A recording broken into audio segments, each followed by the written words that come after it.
नमस्ते सर्वांना, जय शिवराय, जय आदिवासी। आजची आजनावळेची विशेष या ठिकाणी ग्रामसभा जी आयोजित केली, या ग्रामसभेच्या निमित्तानं ज्यांची आवर्जून उपस्थिती लाभली ते या भागाचे आदरणीय नेते, आमचे मार्गदर्शक आदरणीय देवरामजी लांडे साहेब, या गावच्या आदरणीय सरपंचताई, उपसरपंच, सगळे ग्रामपंचायत सदस्य, उपस्थित सर्व मान्यवर, उपस्थित सर्व पत्रकार, उपस्थित सगळे आपले आदिवासी बांधव। खरं तर यायला लांडे साहेब आम्हाला पण थोडा उशीर झाला, आमच्या समितीतले आदरणीय बाळासाहेबजी सदाकाळ या अदानी प्रकल्पाची अनेक दिवसापासून आपल्या जुन्नर तालुक्यात खरं तर ज्या गोष्टीसाठी सगळे आदिवासी बांधव आपण झगडतोय, तुमच्या पण आम्ही काही न्यूज चॅनलला बातम्या पाहिल्या। मध्यंतरी दिल्लीला जे आंदोलन होतं विद्यार्थ्यांचं, त्या ठिकाणी त्या आंदोलनाला आम्ही उपस्थित होतो।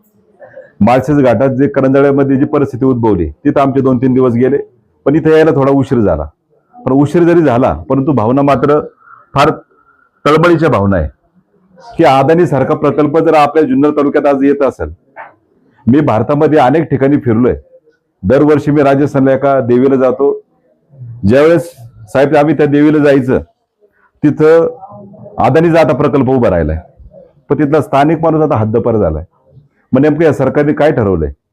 बरं, अदानी या सरकारचा जावई, माझं स्पष्ट मत आहे, भारतामध्ये एक प्रत्येक ठिकाणी प्रत्येक कोपऱ्यात आज अदानीचे प्रकल्प आहे, प्रत्येक कोपऱ्यात आहे। आज अदानी, भोरांडे, तर आज आपले आडुशी, अशा पद्धतीने जर जमीन अधिग्रहण करणार असेल, आमच्या लेकरांनी काय करायचं? यांचं भवितव्य काय आहे? म्हणजे सरकारला वाटतंय का आम्ही नक्षलवादी व्हायचं? साहेब, ह्या भावना समजून घेतल्या पाहिजे। आज जर आपण हद्दपार जर होत असेल आणि अदानी सारखा एक उद्योजक आपल्या बोकांडी बसणार असेल, बरं इथलं पाणी पण तुम्ही आमचं पळवताय, इथल्या आदिवासी बांधवांच्या पण जमिनी अधिग्रहण करताय, पण ही फक्त भावना फक्त आदिवासी बांधवांमध्ये नाही, संपूर्ण जुन्नर तालुक्यात आहे। हा लढा संपूर्ण जुन्नर तालुक्याचा आहे, हा फक्त आदिवासी बांधवांचा नाही, सगळ्या तालुक्याचा लढा आहे। माझी या निमित्तानं उलट विनंती राहील आपल्या सगळ्या नेत्यांना, सगळ्या पुढाऱ्यांना, सगळ्यांनी राजकारण पक्ष, सगळ्यांनी निवडणुका बाजूला ठेवा। आपण सगळ्यांनी एक आलं पाहिजे आहे, आपल्या आदिवासी बांधवांसाठी आपण सगळ्यांनी एक आलं पाहिजे। माझी तर ही भूमिका आहे साहेब। आता बघाशी मी आलो त्यावेळी सरपंच साहेबांनी सांगितलं की जनसुनावणी पण आपण या ठिकाणी होऊन द्यायची नाही, बरोबर ना? माझी तर ही भूमिका आहे। 9 ऑगस्टला आपलं आदिवासी दिन आहे, बरोबर ना? 9 ऑगस्टला साहेब तुमच्या मार्गदर्शनाखाली आम्ही सगळेजण त्या ठिकाणी उपोषणाला बसायला मी तयार आहे, या अदानीच्या विरोधात। तुमच्या आपल्या सगळ्या आदिवासी बांधवांच्या मार्गदर्शनाखाली साहेब, यांची सगळ्यांची जर साथ असेल, आदरणीय लांडे साहेब तर या गोष्टीसाठी लढा देतात, सगळेजण लढा देतात, परंतु आपण सगळ्यांनी जर असा लढा उभा केला, जुन्नरच्या छत्रपती शिवाजी महाराजांच्या पुतळ्याचे तर मी स्वतः उपोषणाला बसणार आहे।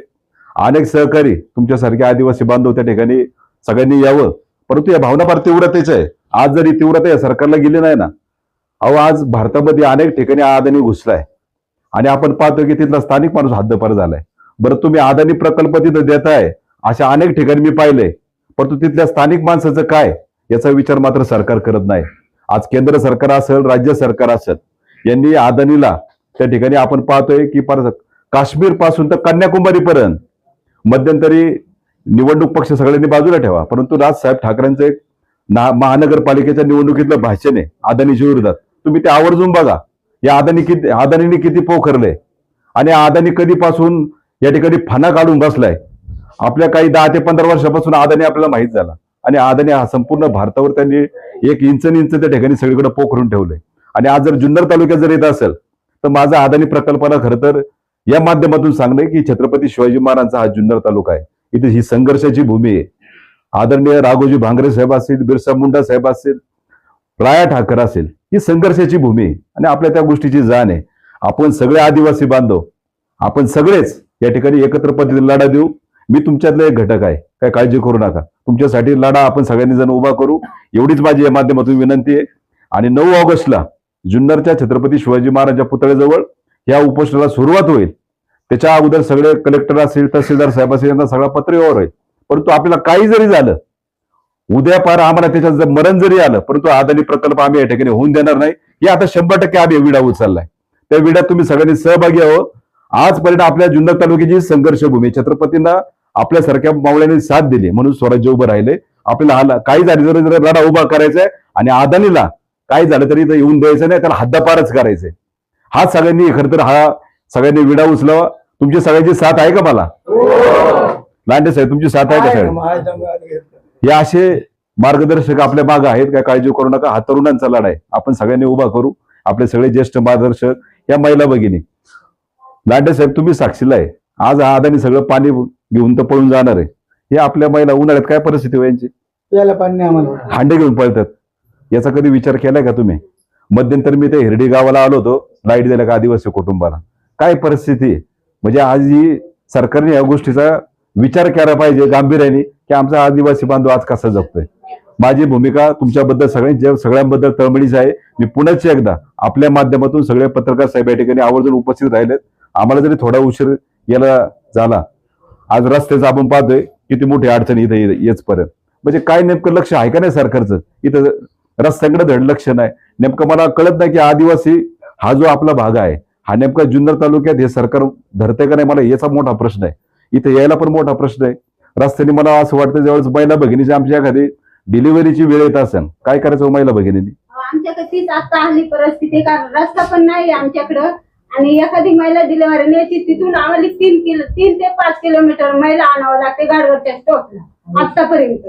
साहेब बिकट परिस्थिती आहे आमची. या सर्वसामान्य जनतेच्या साहेब भावना आहेत.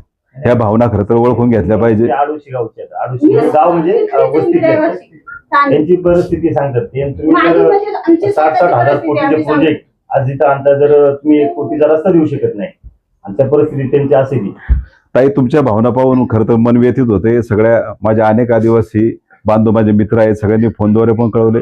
या सगळ्या भावना पाहून खरं मन व्यथित होते. तुम्ही काळजी करू नका, तुमचा एक भाऊ म्हणून आम्ही त्या ठिकाणी उभं राहू. आदरणीय सगळेच आम्ही सगळेजण तुमच्या सोबत आहोत. एवढंच मी या निमित्तानं सांगतो. या ठिकाणी मला बोलायची संधी दिली त्याबद्दल आजनावळे ग्रामस्थांचे, सगळ्या ग्रामपंचायतचे, या ठिकाणी ग्रामस्थांचे या ठिकाणी मी मनापासून आभार व्यक्त करतो. धन्यवाद.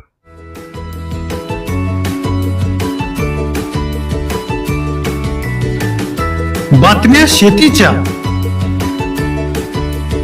बातम्या मातीच्या,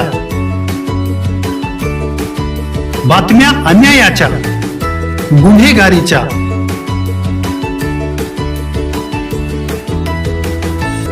राजकारणाच्या आणि समाजकारणाच्या, शोषणाविरुद्ध बुलंद आवाज, जनसामान्यांच्या हुंकाराची गाज, सत्कार्याला प्रोत्साहन, दुष्कृत्याला अनुशासन, निर्भीड, निस्पृह, सडेतोड, बेधडक आणि रोखटोक म्हणजेच विघ्नहर टाइम्स. शोध बातमीचा, ध्यास सत्याचा. आपलं चॅनल, आपली बातमी. सबस्क्राईब तर कराच, पण बेल आयकॉनवर क्लिक करायलाही विसरू नका.